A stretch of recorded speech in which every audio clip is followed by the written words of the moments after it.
नमस्कार, मंडल news bulletin में आपका स्वागत है। आइए पेश करते हैं आज के कुछ प्रमुख व मुख्य समाचार। कांग्रेस पार्टी के राष्ट्रीय अध्यक्ष व सांसद मल्लिकार्जुन खड़गे द्वारा तिवसा निर्वाचन क्षेत्र के गुरुकुल मोर्जी में महाविकास आघाड़ी के प्रत्याशियों हेतु आयोजित की गई जनसभा को संबोधित किया गया। इस समय कांग्रेस पार्टी के राष्ट्रीय अध्यक्ष मल्लिकार्जुन खड़गे ने तिवसा निर्वाचन क्षेत्र की विधायक व कांग्रेस प्रत्याशी यशोमती ठाकुर को एक कर्मठ नेतृत्व बताते हुए कहा कि तिवसा क्षेत्र की जनता द्वारा केवल यशोमती ठाकुर को विधायक चुनने का काम किया जाए, जिसके बाद यशोमती ठाकुर द्वारा क्षेत्र की जनता और पूरे क्षेत्र के विकास हेतु ईमानदारी से काम किया जाएगा। साथ ही उन्होंने यह भी कहा कि तिवसा निर्वाचन क्षेत्र से लगातार 3 बार विधायक निर्वाचित हो चुकी कांग्रेस नेत्री यशोमती ठाकुर सही मायनों में कांग्रेस की एक शेरनी है और उन्हें पूरा विश्वास है कि वे लगातार चौथी बार तिवसा निर्वाचन क्षेत्र से चुनाव जीतकर अपनी तरह का एक अनूठा रिकॉर्ड बनाएंगी। इसके साथ ही मल्लिकार्जुन खड़गे ने जिले के पूर्व सांसद नवनीत राणा तथा यूपी के मुख्यमंत्री योगी आदित्यनाथ सहित प्रधानमंत्री नरेंद्र मोदी एवं भारतीय जनता पार्टी के नेताओं को भी अपने संबोधन के दौरान कई बार जमकर आड़े हाथ लिया। ये तो शेरनी है, किसी को डरती नहीं। यानी ऐसी एक महिला जो लड़ाकू है, तुम्हारे तरफ से काम करती है, उसको चुनना आपका काम है। काम करना उसका धर्म है। इकडे प्रधानमंत्री सुद्धा म्हणू लागलाय, काय म्हण, एक हो तो सेफ हो।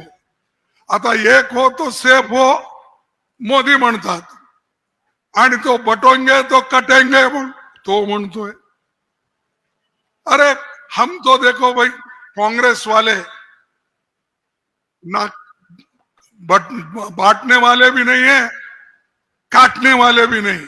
हम तो सब जनता की सुरक्षित करने वाले हैं। आम्ही रक्षक आहोत लोकांचे।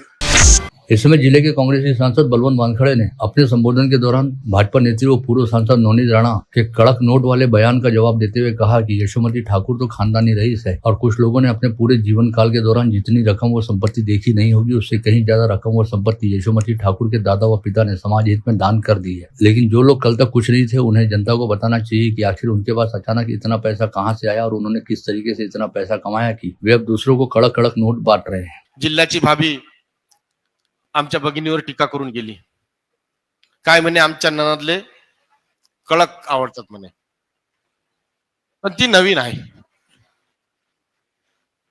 जिल्ह्याची सुनवारी आहे ते जिल्ह्याच्या सुनवारीला पूर्ण माहित नसते।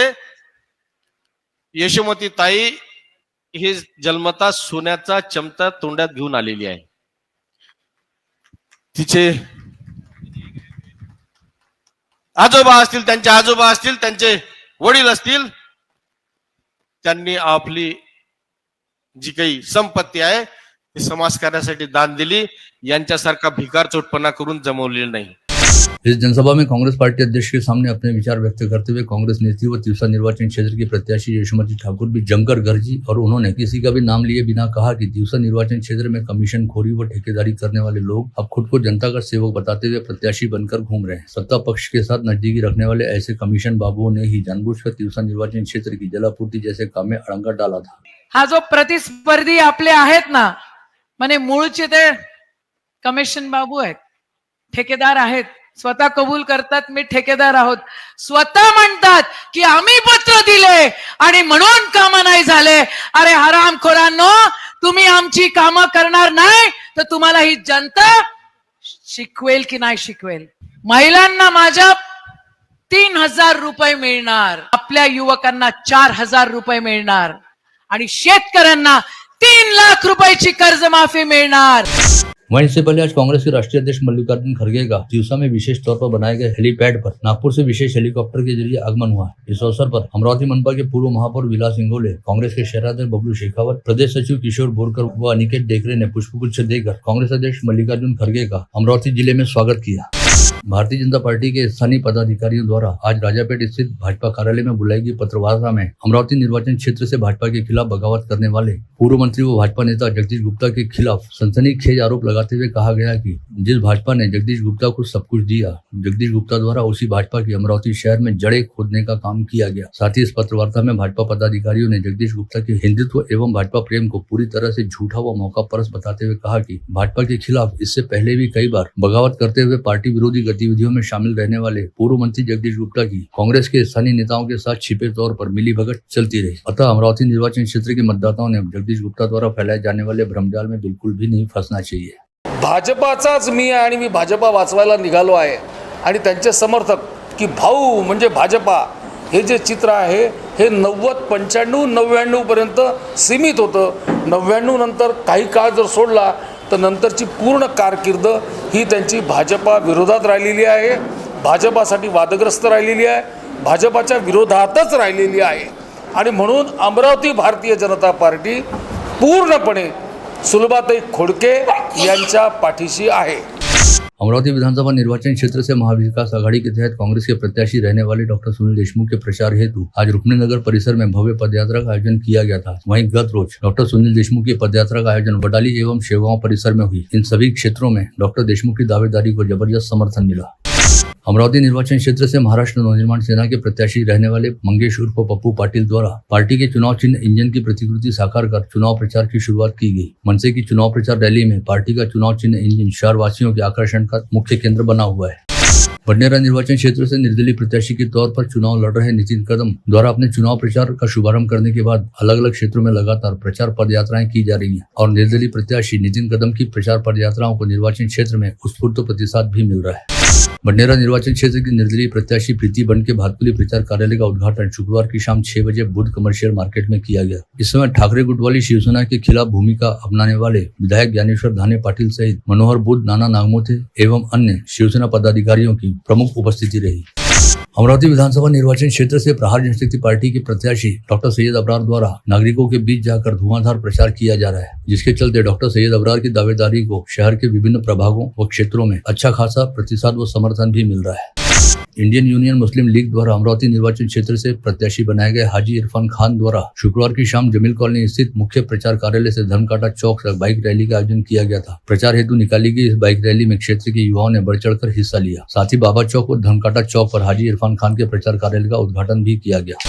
अचलपुर निर्वाचन क्षेत्र के विधायक बच्चू खड़ू द्वारा किए गए प्रयासों के चलते अचलपुर निर्वाचन क्षेत्र में 10 करोड़ 27 लाख रुपए की निधि खर्च करते हुए गाद युक्त धरण व गाद युक्त शिवार अभियान को गति दी गई, जिसके चलते 65 बांध गाद मुक्त हुए और सैकड़ों हेक्टेयर जमीन को सिंचाई सुविधा का लाभ मिला। ऐसे में अचलपुर निर्वाचन क्षेत्र में शामिल अचलपुर व चांदूर बाजार तहसील के किसानों को काफी फायदा होता दिखाई दे रहा है। इसके साथ ही विधायक बच्चू खड़ू द्वारा अटल भूजल योजना अंतर्गत पिछले वर्ष चांदूर बाजार तहसील के कई गाँवों में 200 रिचार्ज शॉप किए गए व 500 गाँवों में रिचार्ज शॉप का नियोजन किया गया। विधानसभा चुनाव हेतु आदिवासी बहुल मेलघाट निर्वाचन क्षेत्र से परिवर्तन महाशक्ति व प्रहार जनशक्ति पार्टी के अधिकृत प्रत्याशी राजकुमार पटेल द्वारा क्षेत्र के दुर्गम व अति दुर्गम गांवों का तूफानी गति के साथ दौरा किया जा रहा है और उन्हें क्षेत्र के सभी गांवों में मतदाताओं व नागरिकों की ओर से जबरदस्त प्रतिसाद मिल रहा है। आज शनिवार 9 नवंबर को प्रहार पार्टी के प्रत्याशी व विधायक राजकुमार पटेल द्वारा मेलघाट निर्वाचन क्षेत्र में शामिल कई गाँवों में प्रचार दौरा किया गया।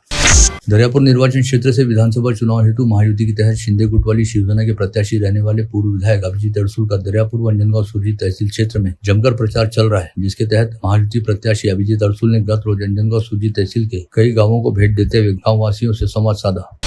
तिवसा निर्वाचन क्षेत्र से महायुति के तहत भाजपा प्रत्याशी के तौर पर चुनाव लड़ रहे राजेश वानखड़े ने मतदाताओं तक अपनी पहुंच बनाने के लिए पूरे निर्वाचन क्षेत्र में अपना जबरदस्त चुनाव प्रचार अभियान चलाना शुरू किया है। राजेश वानखड़े की प्रचार रैलियों को तिवसा निर्वाचन क्षेत्र में जगह जगह पर मतदाताओं की ओर से भरपूर प्रतिसाद भी मिल रहा है।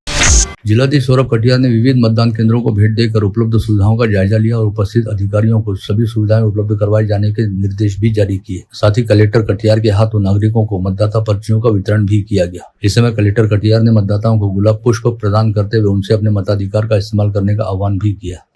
आगामी 20 नवंबर को होने वाले विधानसभा चुनाव की तैयारियां जिला निर्वाचन विभाग द्वारा अंतिम चरण में है। जिले के बडनेरा निर्वाचन क्षेत्र में कुल 348 मतदान केंद्र रहने वाले हैं, जिनमें से 302 मतदान केंद्रों पर सीसीटीवी कैमरे लगाए जाएंगे। इन सभी मतदान केंद्रों पर 20 नवंबर को मतदान वाले दिन 3172 अधिकारी व कर्मचारी तैनात रहेंगे। साथ ही इस निर्वाचन क्षेत्र में 85 वर्ष से अधिक आयु वाले 238 मतदाताओं का 14 से 16 नवंबर के दौरान घर पहुंच मतदान लिया जाएगा।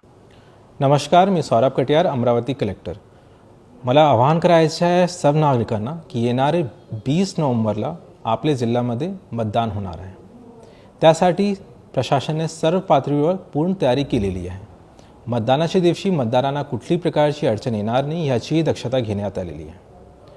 म्हणून आपण सर्व लोकांनी स्वतःला तो मतदान करायचे आहे. त्याचबरोबर आपल्या मित्रांना, शेजारी राहणारे नातेवाईक यांना सुद्धा मतदान करण्याकरिता प्रोत्साहित करायचे आहे. So let us all come forward and vote on 20th November. Thank you. जय हिंद, जय महाराष्ट्र. विधानसभा चुनाव की पृष्ठभूमि पर जिले के 7 निर्वाचन क्षेत्रों के कुल 2571 बैलेट यूनिट शुक्रवार 8 नवंबर को रवाना किए गए. चुनाव मैदान में रहने वाले उम्मीदवारों की संख्या के मुताबिक पहले भेजे गए यूनिट कम पड़ने की बात ध्यान में आने से दोबारा बैलेट यूनिट की व्यवस्था की गई. विधानसभा चुनाव की जारी आचार संहिता के दौरान निर्वाचन विभाग द्वारा चुनाव लड़ रहे सभी प्रत्याशियों से तय अंतराल पर अपने चुनावी खर्च का लेखा जोखा प्रस्तुत करने का निर्देश पहले ही जारी किया गया है, जिसमें कोताही करने वाले तथा गलत ब्यौरे पेश करने वाले 3 उम्मीदवारों के नाम निर्वाचन विभाग द्वारा आज नोटिस जारी की गई. मेलघाट क्षेत्र से वास्ता रखने वाले प्रवीण धुर्वे व सचिन गोरले ने आज दोपहर यहाँ एक पत्रवार्ता बुलाते हुए कहा कि उनके उम्मीदवार संदीप टोटे का नामांकन जानबूझकर चुनाव प्रक्रिया में गलत जानकारी देकर रद्द किया गया. अतः मामले की जांच करते हुए निर्वाचन अधिकारी पर कार्रवाई की जानी चाहिए. मेळघाटातील जे आमचे उमेदवार होते संदीप कनिराम तोटे यांचा जाणून बुजून निवडणूक निर्णय अधिकारी व काही राजकीय लोकांनी मिळून त्यांचा फॉर्म रद्द करण्यात आला. त्याचे सविस्तर पुरावे आम्ही देखील तुम्हाला सादर केलेले आहेत. तसंच जे राज्य सरकार आत्ता जे लाडकी बहीण योजना, लाडका भाऊ योजना किंवा शेतकरी वीज बिल माफी योजना, त्याच्या व्यतिरिक्त लहान मुलींचे शैक्षणिक मोफत करण्याची जी योजना राबवत आहे, या योजनांची 2022पासून आम्ही सलग पाठपुरावा करीत आहे. त्याच्यासाठी 842 किलोमीटर मेळघाट ते मुंबई मंत्रालय आम्ही पायी दौरा केलेला आहे, एक मोर्चा काढलेला आहे.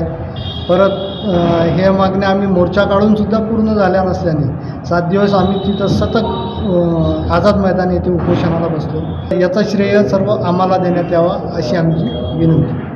बूटी प्लॉट स्थित गुरुद्वारा श्री गुरु सिंह सभा प्रबंधक कमेटी द्वारा आज यहाँ बुलाई गई पत्रवार्ता में कहा गया कि दशम गुरु परंपरा के आद्य गुरु श्री गुरु नानक देव जी के 555वें प्रकाश पूर्व यानी जन्मोत्सव निमित्त बूटी प्लॉट स्थित गुरुद्वारा गुरु सिंह सभा द्वारा विगत 4 नवंबर से शहर के अलग अलग क्षेत्रों में रोजाना प्रभात फेरियों का आयोजन किया जा रहा है, जिसके तहत 12 नवंबर को भव्य नगर कीर्तन यात्रा निकाली जाएगी, जिसमें इंटरनेशनल निशाने खालसा का जत्था व अमृतसर की गतका पार्टी विशेष आकर्षण का केंद्र होंगे. साथ ही इस नगर कीर्तन में शहीद संत संगत सिंह जी के पोते वीर मन्नी सिंह जी भी शामिल होंगे. 12 तारीख को इंटरनेशनल जत्था आ रहा है नगर कीर्तन के लिए. जो 12 तारीख को निकलेगा नगर कीर्तन है, जिसमें इंटरनेशनल एक खालसा जत्था अमृतसर से आएगा. उसके उपरांत उस दिन नगर कीर्तन है, जो दोपहर में 2 बजे गुरुद्वारा से निकल के राजापेट चौक, राजकमल चौक, शाम चौक, सरोज चौक, जयस्तंभ चौक, शाम चौक, राजकमल चौक में वापस गुरुद्वारा आएंगे.